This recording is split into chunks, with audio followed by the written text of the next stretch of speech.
І з Великоднем, руснаки!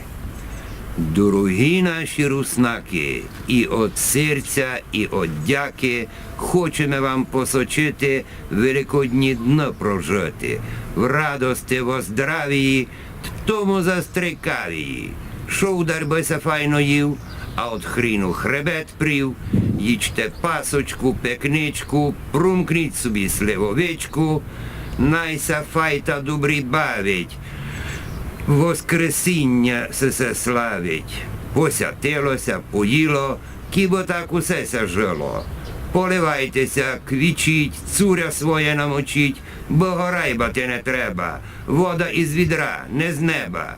Молодиці, а й дівки, розмалюйте писанки, за поливання даруйте, а не на яйцях шпуруйте. Найвеликдень під Карпаттю радує руснаку браттю. Христос воскрес!